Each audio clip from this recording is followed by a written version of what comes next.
નમસ્કાર સ્પર્ધાર્થી મિત્રો, સ્વાગત છે આપનું આજના વિડીયોમાં। તો આજે આપણે બુક રિવ્યૂ કરવાના છીએ। મેં જે એનસીઈઆરટીની બુક મંગાવી તે આવી ગઈ છે અને આજ હું વાંચવાનો છું ને આની સિરીઝ તમને કરાવવાનો છું। તો આપણે જોવાના છે કે ખરેખર આ પુસ્તકમાં કેટલા પેજ છે, કયા કયા વિષયો છે, કયા વિષયના કેટલા પેજ છે, ત્યારબાદ આની કિંમત શું છે ને કેવી લાગી પુસ્તક ને કઈ કઈ બાબતોનું આમાં સમાવેશ નહીં જે પેલી એનસીઈઆરટીમાં હોય છે। તો વધુ સમય નહીં લઈને શરૂ કરી આજનો આ વિડીયો। તો સૌપ્રથમ તો આપણે મુખ્ય પૃષ્ઠ પર જોઈએ તો અહીંયા લખેલ છે કે ફર્સ્ટ એડિશન 2024, એટલે અત્યારનું જે પહેલું જ એડિશન છે આ એનસીઈઆરટી વર્ણનાત્મક સ્વરૂપે। તો એક વાત તમને પહેલાંથી જણાવી દઉં કે આમાં એકેય એમસીક્યુ નથી, માત્ર ને માત્ર વર્ણનાત્મક સ્વરૂપે જ છે। ગઈ પરીક્ષામાં પૂછાયેલા અથવા પ્રેક્ટિસ માટે પ્રશ્નો એવું આમાં કંઈ સમાવેશ કરવામાં આવેલ નહીં, કારણ કે એ બધું સમાવેશ કરે તો આની લેન્થ બહુ વધી જાય ને તમારે જો અલગ અલગ વિષય વાઇઝ જોઈતી હોય તો તમે જેમની એનસીઈઆરટી અન્ય છે તે લઈ શકો છો। વર્ણનાત્મક સ્વરૂપે અને જીસીઆરટી આધારિત ગુજરાતી ભાષામાં સામાન્ય અભ્યાસ પુસ્તક। ને બીજી બાબત એ પણ જણાવી દઉં કે આમાં જીસીઆરટી અને ઓલ્ડ પ્લસ ન્યૂ એનસીઈઆરટીનો સમાવેશ છે। તમિલનાડુ બોર્ડને, એનઆઈએસસીને જે બીજાની માહિતી આમાં અન્ય તેમના એનસીઈઆરટીના પુસ્તકોમાં છે તેનો આમાં સમાવેશ કરવામાં આવેલ નથી। તો તે પણ બાબત થોડી નોંધી લઈ અને ત્યારબાદ આ પુસ્તક લેવું, જેથી તમારા પૈસા, સમય અને શક્તિનું ઓછું દુરુપયોગ થાય। તો હવે જોઈએ આમાં કેવું છે। તો આશા છે તમને વિડીયો વ્યવસ્થિત દેખાતો હશે। તો ઇતિહાસ, સાંસ્કૃતિક વારસો અને ભૂગોળ આ 3 વિષયોનો આમાં સમાવેશ કરેલ છે, જે તમે અહીંયા જોઈ શકો છો। ત્યારબાદ આગળની તરફ વધીએ તો કેમનું છે તે જોઈએ આપણે। વાંચવાનું કેવી રીતે છે તો એમને સરસ રીતે આ લખેલ છે કે એનસીઈઆરટીમાં એનસી લખ્યું છે એમણે, ઓલ્ડ એનસીઈઆરટીમાં ઓલ્ડ એનસી લખ્યું છે અને જીસીઆરટીમાં જીસી લખ્યું છે, જેથી તમને ખ્યાલ આવી જાય કે જીસીઆરટીમાં કઈ માહિતી છે, એનસીઈઆરટીની કઈ માહિતી છે અને ઓલ્ડ એનસીઈઆરટીની કઈ માહિતી આપેલ છે। ત્યારબાદ આગળ જોઈએ તો આમાં તમે પ્રકરણો જોઈ શકો છો।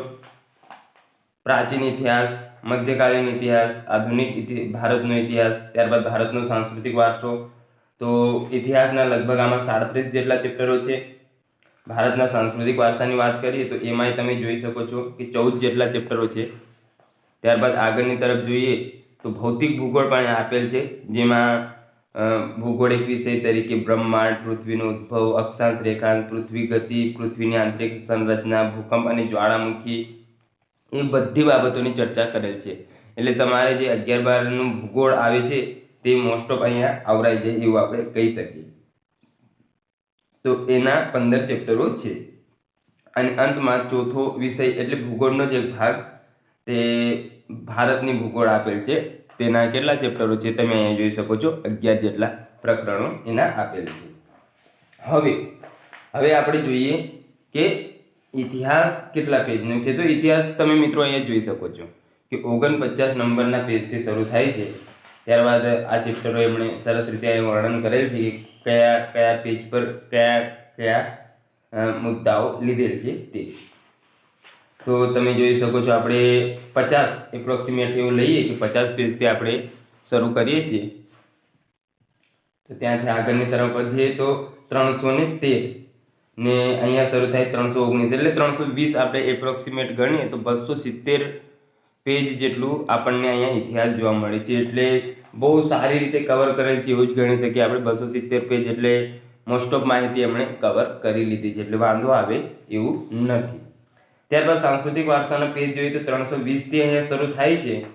તો એનું કઈ કઈ બાબતોનો સમાવેશ કરેલ છે તે તમે જોઈ શકો છો। 320થી શરૂ થયું અને 422 પતી ગયું, એટલે 100 જેટલા પેજોનો સમાવેશ છે। એટલે કલ્ચર એ સારી એવી માત્રામાં અહીં કવર કરેલ છે। ત્યારબાદ ભૌતિક ભૂગોળની વાત કરીએ તો 427થી અહીં શરૂ થાય છે અને જલાવરણ પૂર્ણ થાય છે 535, તો લગભગ 100 જેટલા પેજનું। ને અંતમાંથી ભારતની ભૂગોળ જે 549થી શરૂ થાય છે ને ત્યારબાદ પૂર્ણ થાય છે આપણે 678માં નંબરે નો જે પેજ છે ત્યાં પૂર્ણ થાય છે, એટલે લગભગ 130 પેજ જેટલું આ છે। તો જોવામાં આવે તો બધી બાબતો વ્યવસ્થિત રીતે આપેલ છે, એટલે તમને કંઈ ટેન્શન લેવાની જરૂર છે નહીં.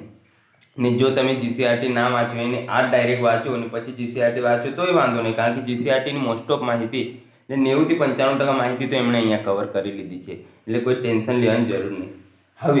હવે જોઈએ આપણે કે કઈ કઈ બાબતોનું અહીંયા કેવી રીતે વર્ણન કરેલ છે તે જોઈએ.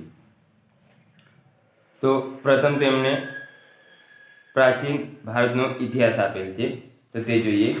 તો એ પણ સરસ રીતે મેં કાલે જોતો તો બુક તો વ્યવસ્થિત રીતે આપેલ છે, ને જે મહત્ત્વના શબ્દો હોય એના પર તેમણે અંડરલાઇન પણ કરી દીધેલ છે, એટલે એ પણ ટેન્શન લેવાની જરૂર નથી, તમારે ટેન્શન લેવાનું નહીં એમ.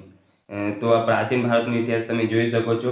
જાણવાના સ્ત્રોત છે એ લગભગ આપણો અહીંયા જોઈએ તો 7 પેજ જેટલો ચેપ્ટર છે, તો આટલું તમે કરો એટલે પ્રાચીન ભારતના ઇતિહાસ જાણવાનો સ્ત્રોત આપણને આવડી જાય. એ સરસ રીતે વર્ણન કરેલ છે, બહુ આમ કહે ને કે ઓછું ને એટલે નજીક એટલું બધું નહીં લખ્યું જેથી તમને એવું લાગે કે એક પેજમાં ઘણી બધી માહિતી છે.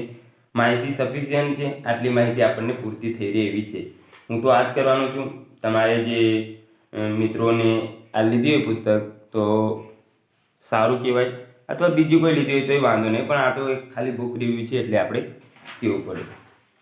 ત્યારબાદ પાષાણ યુગ અને આદિમાનવ તમે જોઈ શકો છો. સિંધુ ખીણની સંસ્કૃતિ. ત્યારબાદ આપણે થોડુંક ફટાફટ આગળ વધી, કારણ કે લાંબી લચક બુક છે, તો બધા પેજો જોઈશું તો વિડીયો લાંબો થઈ જાય. જૈન અને બૌદ્ધ ધર્મ. તો અહીંયા આપણે આવી રીતે આપેલ છે તે તમે જોઈ શકો છો. પ્રાચીન ભારતમાં ઈરાનિયાની યુનાની આક્રમણ. જીસીઆરટીમાં ઘણી બધી માહિતીનો અભાવ આપણને જોવા મળે છે, તો ખાલી જીસીઆરટી કરશો તો લોચા જ પડવાના છે, કારણ કે આપણે છેલ્લે જીસીઆરટી નહોતું કર્યું ગઈ પરીક્ષામાં, એટલે લોચાને હવે એનસીઆરટી નહીં કરીશું એટલે લોચા. એટલે પેલું કહે ને કે દૂધનો બળ્યો છાશ પણ ફૂંકીને પીએ, તો આ વખતે વ્યવસ્થિત તૈયારી જે મિત્રો 2-3 માસથી રહી ગયા છે તેમણે કરી જ લેવાની. તો આપણે હિસ્ટ્રીનું પોર્શન પતાવીએ, પછી જોઈએ કે સાંસ્કૃતિક વારસો કેવી રીતે આપેલ છે. તમે જોઈ શકો છો સંસ્કૃતિનો પરિચય. ત્યારબાદ ગુપ્તકાળ, સરસ મજાના મંદિર કેવી રીતે વર્ણન મસ્ત રીતે કરેલ છે, એટલે વાંધો જ આવે નહીં આપણને. અહીંયા ફોટાઓ પણ આપેલ છે, એટલે થોડીક વાંચવામાં આપણને સરળતા રહીને થોડુંક સારું લાગે, એમ કે ઓછા પેજ થાય છે, આકૃતિઓ છે, એટલે વાંધો ના આવે. ભારતની મૂર્તિકળા તો મસ્ત રીતે આ પણ આપેલ છે, તમે જોઈ શકો છો. મૂર્તિઓ અહીંયા દર્શાવેલ છે. ત્યારબાદ જોઈએ આપણે તો આગળની તરફ વધીએ તો ભૂગોળ, જેમાં ભૌતિક ભૂગોળનું છે. તો બ્રહ્માંડ તમે જોઈ શકો છો કેવી રીતે અહીંયા આપેલ છે. આ ગ્રહો ક્રમ વાઇઝ ગોઠવેલા છે વ્યવસ્થિત રીતે, એમનું વર્ણન કરેલ છે. કોષ્ટકો એ સારી રીતે આપેલા છે. પૃથ્વીનું ઉદ્ભવ અને ઉત્ક્રાંતિ, તો એ સારી રીતે છે. અક્ષાંશ અને રેખાંશ, પૃથ્વીની ગતિ, અને એવી રીતે વ્યવસ્થિત જ છે. એમ તમારે કોઈ ટેન્શન લેવાની આમાં જરૂર રહેતી નથી. ખાલી થોડા ઘણા ક્યાંકથી એમસીક્યુ મળી જાય તે સોલ્વ કર્યા કરવાના, તો બહુ થઈ ગયું, વાંધો જ આવે નહીં. મેક્સિમમ એવો ટ્રાય કરવાનો કે એવી બુક લો કે તમે 2-3 અથવા 4 વાર રિવિઝન કરી શકો, કારણ કે છેલ્લે તો રિવિઝન જ કામ આવવાનો છે. ત્યારબાદ ભારતનો સામાન્ય પરિચય. તો આપણે ભૂગોળ જોઈએ ભારતની, તો એ પણ સરસ રીતે આપેલ છે. ભારતનું એક ક્ષેત્ર એટલે મોસ્ટ ઓફ જે કામની આપણી માહિતી છે તે બધી આવી જતી જ હોય છે. અહીંયા સરસ રીતે વર્ણન કરેલ છે. કૈલાસ, માઉન્ટ એવરેસ્ટ, કાંચનજંગા, કયા પર્વતો ક્યાં આવેલા છે તે, ને તેમણે સ્પેશિયલ આપ્યું છે કે જીસીઆરટી મુજબ શું છે ને એનસીઆરટી મુજબ શું દર્શાવવામાં આવેલ છે. તો અહીં પણ તમે જોઈ શકો છો. ત્યારબાદ અંતમાં આપણે જોઈએ તો કેટલા પેજની છે પુસ્તક, તો 680 પેજની પુસ્તક આ છે. તમે જોઈ શકો છો. આપણે જાડાઈએ થોડીક બતાવી દઈએ, આટલી જાડી છે પુસ્તક, આ જોઈ શકો છો આગળથી. તો મારું મંતવ્ય શું છે કે આ બુક લેવાય, વાંધો ના આવે. તમારી જોડે જો પેલી એનસીઆરટીઓ તમે અત્યાર સુધી ના ખરીદી હોય તો ખરેખર આ જ બુક ખરીદાય, કારણ કે જેટલું રિવિઝન કરીશો એટલો જ કામનું છે. અને બીજી બાબત, આપણે પૈસા એટલે કેટલા રૂપિયાની આ મળે છે, તો મેં બંને બુક મંગાવી હતી પાર્ટ 1 ને પાર્ટ 2 તો 670માં પડી હતી. 35% ડિસ્કાઉન્ટ, નો ડિલિવરી ચાર્જ લેવામાં આવેલ નહોતો મારી જોડે. એટલે આ ગણીએ બુક તો 416 રૂપિયામાં લગભગ એટલા એમાં 35% આપણે કાપીએ તો એટલા રૂપિયામાં મને આ બુક પડે હતી. તો કેવી લાગી બુક તે અવશ્યથી જણાવજો, અને તમારા કંઈ પ્રશ્નો હોય તો તે પણ જણાવજો, જેથી હું એ સોલ્વ કરવાનો પ્રયત્ન કરીશ. ને આપણે આની સિરીઝ શરૂ કરવાના છે, તો તમે કંઈક કહેવા માંગતા હોય એ બાબતે તો જરૂરથી જણાવજો. મળીએ નવા લેક્ચરમાં અથવા વિડીયોમાં. ત્યાં સુધી જોડાયેલા રહો અને તૈયારી કરતા રહો.